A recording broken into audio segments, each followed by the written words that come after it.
saya jemput bangkit berdiri. Pertolonganku di tempat maha tinggi, ku mengangkat tanganku, aku berserah. Kau Tuhan tiga, Kau yang ku sembah, Yesusku, Rajaku. Sorak-sorai yang panjang bagi Tuhan. Haleluya.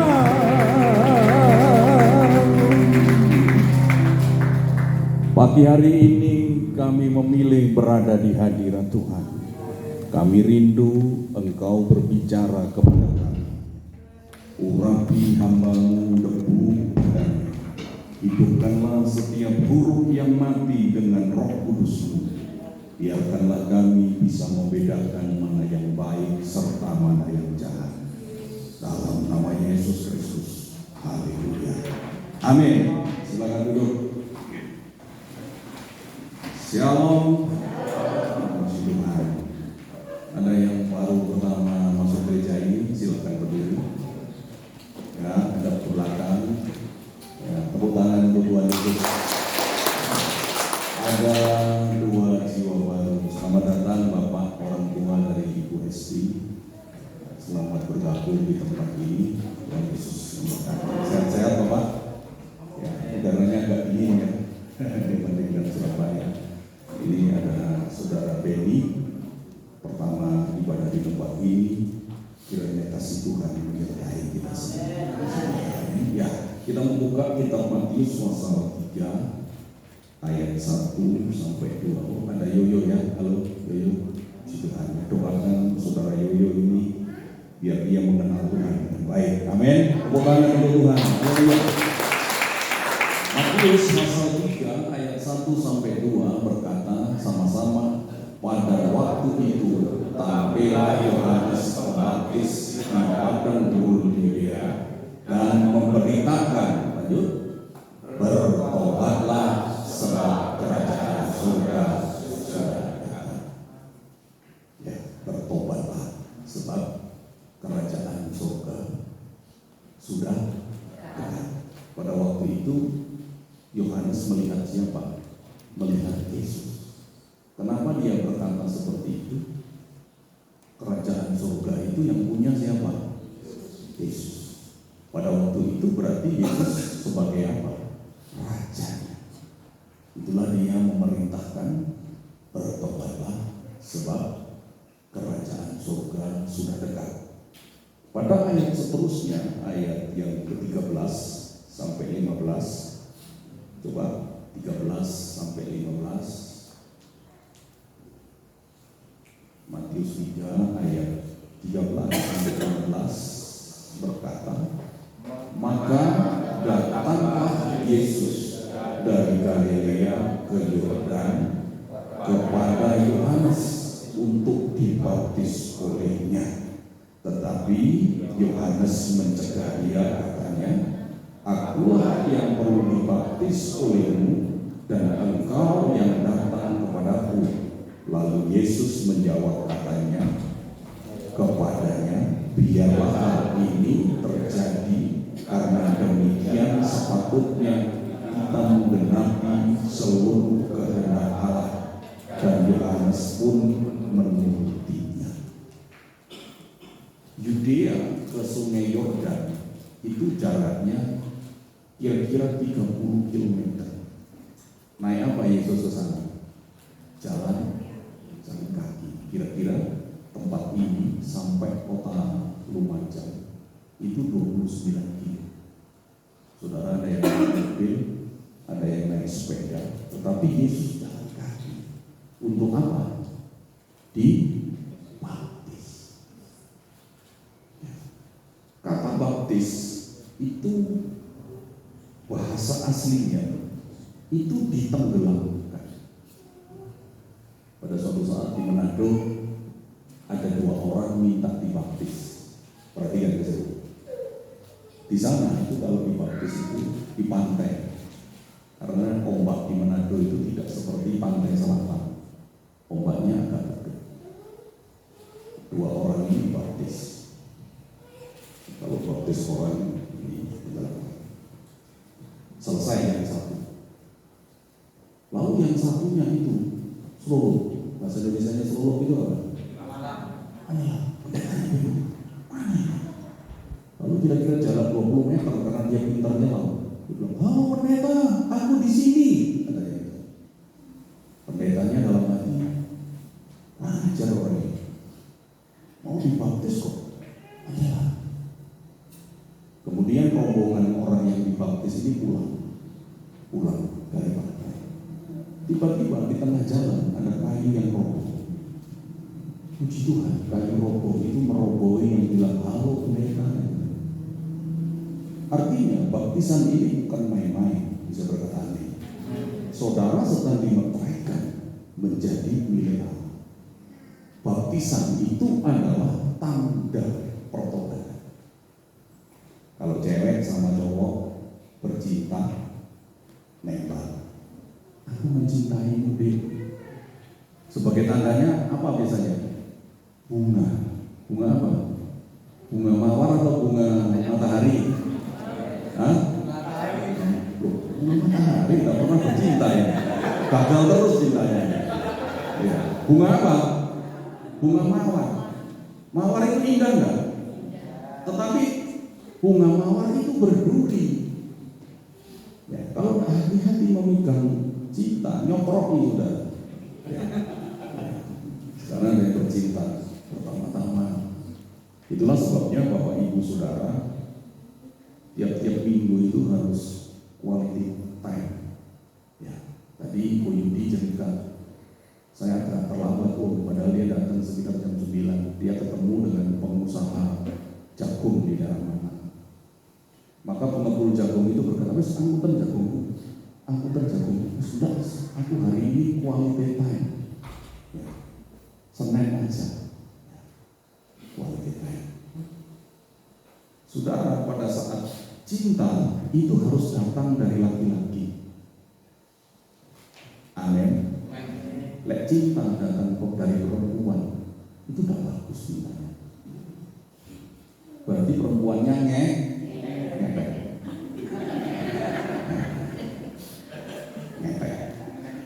Nggak boleh, jangan ngepek ya. Yang ngepek laki atau perempuan. Cinta harus datang dari laki-laki. Itulah Tuhan Yesus berkata, karena begitu besar kasih Allah kepada dunia ini, maka diberikannya lah anaknya yang tunggal. Siapa namanya? Supaya barang siapa percaya datang tidak binasa, melainkan memperoleh hidup yang cinta itu datang dari Bapa.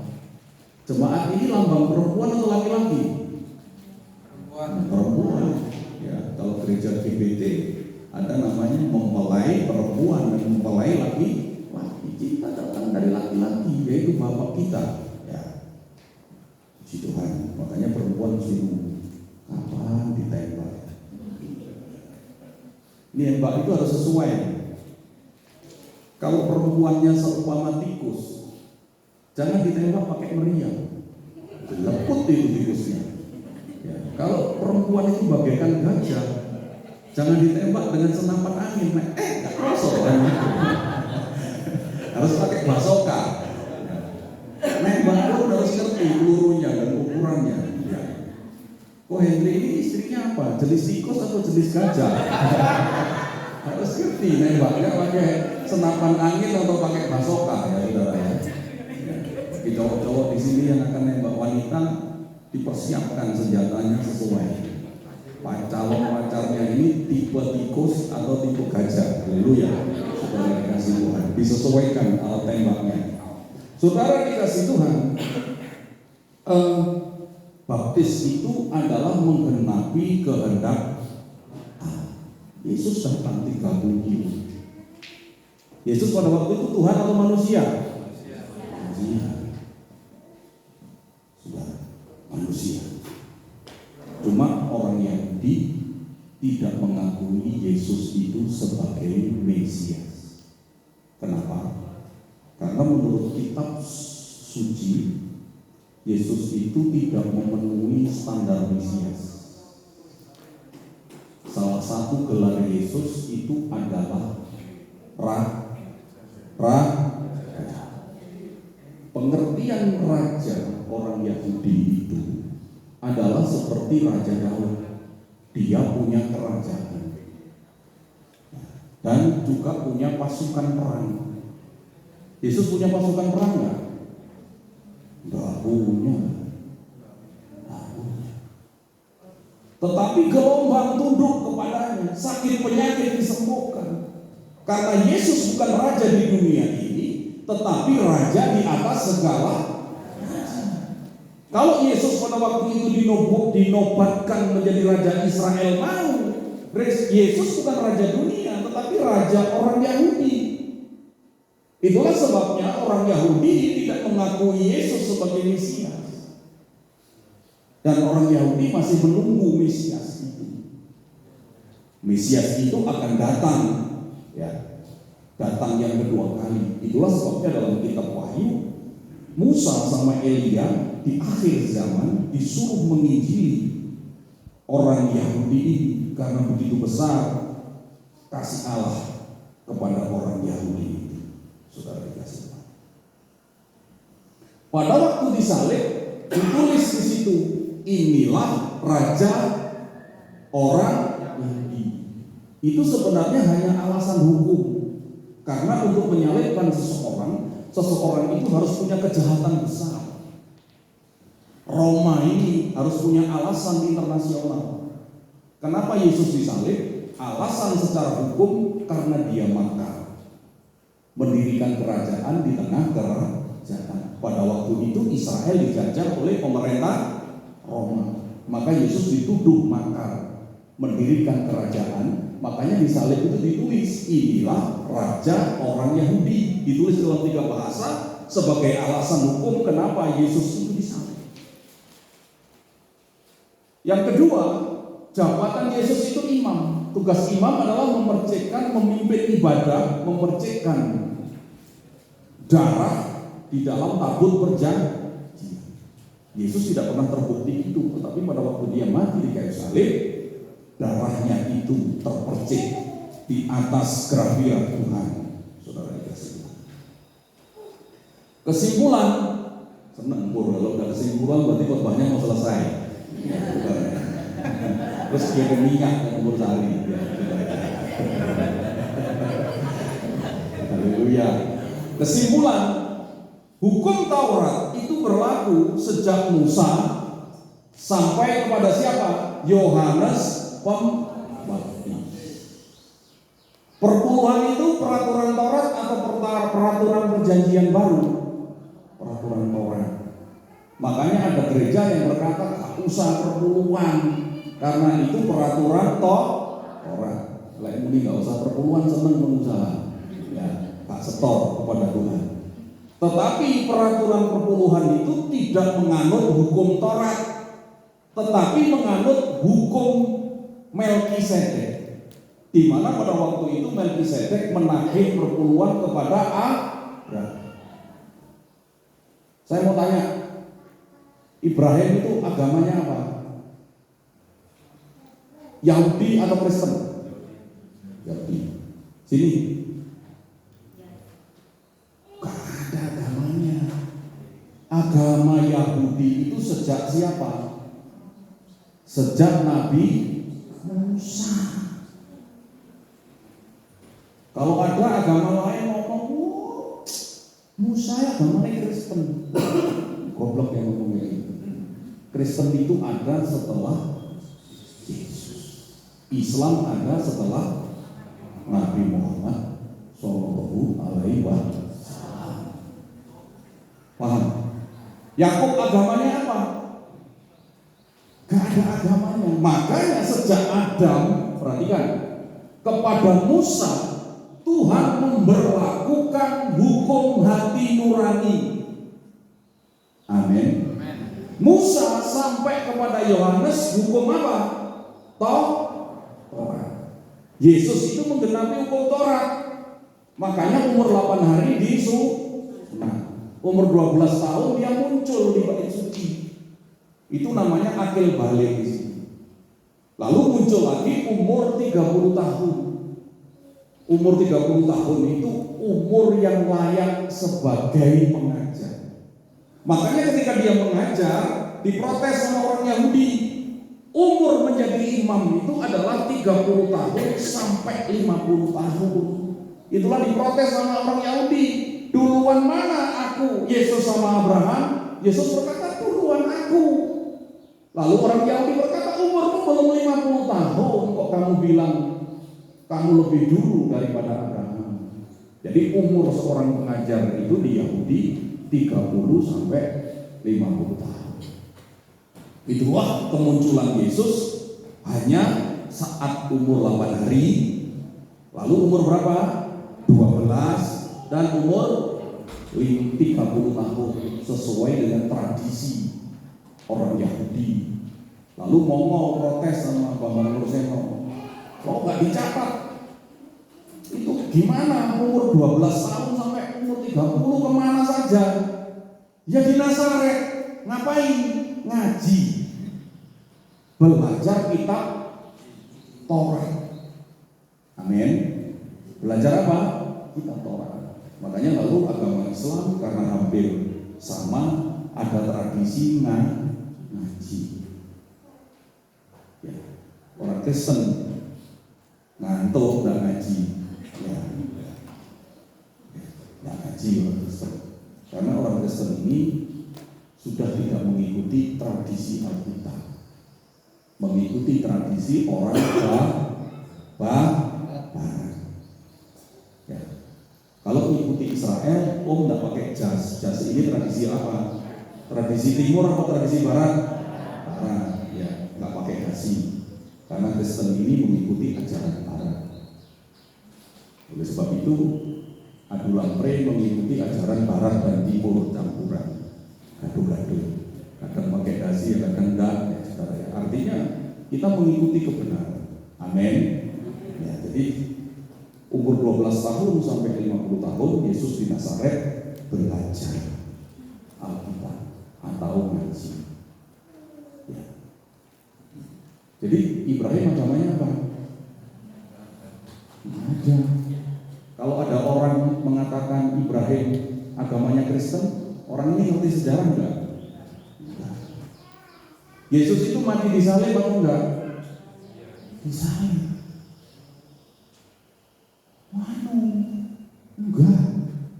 Yang ngomong ini ya kurang pengetahuan. Salah. Gitu ya. Oleh sebab itu, Alkitab ini selalu cocok dengan sejarah dunia. Amin. Bukan salah di Alkitab ini, tetapi tulisan sejarah yang cocok dengan dunia, sehingga mengikut Kristen itu khusus untuk orang cerdas. Bisa berkata amin? Ya, orang Kristen itu adalah orang cerdas. Alkitabnya tidak terbantahkan, baik dari segi sejarah, tata negara, dan keilahian. Yang kedua, menjadi orang Kristen itu adalah panggilan hati nurani. Anda dipanggil menjawab. Kembali ke kata baptis harus ditenggelamkan. Baptis itu sebagai tanda ketobatan. Tidak lagi nonton film porno, tidak lagi merokok. Amin. Siap? Merokok itu nggak pengaruh sebenarnya masuk surga atau tidak, nggak pengaruh. Karena kerajaan surga itu bukan soal makan dan minum. Cuma orang merokok itu kurang cerdas. Ya, hah? Ya pengaruhnya ke dompet. Kurang cerdas, mengerti tidak sehat kok. Merokok saja. Saya sehari merokok 4 pak. Di Samsu 2 pak, Sampurna Mil 2 pak. Karena saya bertobat berhenti ya. Jangan kayak Pak Andi,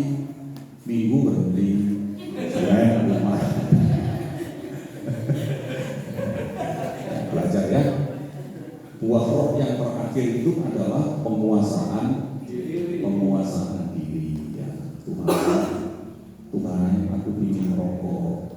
Tuhan mampukan aku. Amin. Amin. Suatu saat saya diskusi dengan orang Israel, diterjemahkan dengan kebenaran. Saya bilang, orang Israel ini tidak percaya Yesus. Lalu saya bilang, kamu itu Israel goblok. Terus dia jawab, kamu lebih goblok. Lalu bisa? Iya, soalnya kamu merokok. Saya nggak kurang akal waktu itu. Ya kamu yang goblok, lalu bisa? Karena kamu nggak bisa menikmati betapa indahnya merokok itu.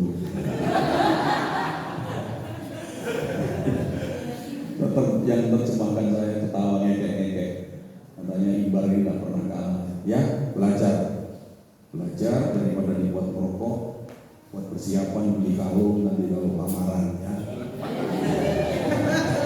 Tangan untuk Tuhan Yesus, haleluya. Tapi walaupun kamu merokok tetap masuk surga, cuma menjadi batu sandungan. Akhirnya lu merokok. Tadi kan amin dia. Belajar ya, betul ya. Belajar menguasai diri.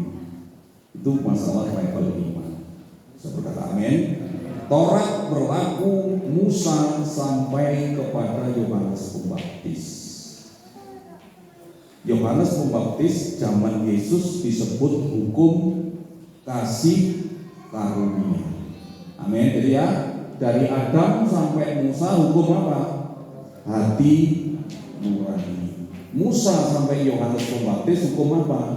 Taurat. Yohanes Pembaptis sampai sekarang hukum apa? Kasih karunia. Kasih karunia itu tidak berusaha tetapi mendapat warisan. Amin. Usaha ngarep warisan ini mah. Mama gembala ya. Ini mamanya, ini mamanya. Mamanya yang pakai hitam-hitam ini adalah ibu gembala di Tulungagung. Tepuk tangan untuk Tuhan Yesus. Haleluya. Jemaatnya banyak, saudara, 250 orang ya. Tolong ibu ini dari luar lalu bertobat dan Tuhan muliakan hidupnya. Mamanya punya 2 anak ya. Yang satu dinikahi kiai, yang satunya dinikahi pendeta ya. Jadi keluarga ini adalah keluarga Binika Tunggal. Tepuk tangan untuk Tuhan Yesus. Haleluya. Saudara dikasih Tuhan mengerti dengan firman Tuhan ini? Ya, mari kita main musik. 1 jam kurang 8 menit selesai. Yang penting mengerti, Tuhan Yesus memberkati. Yesus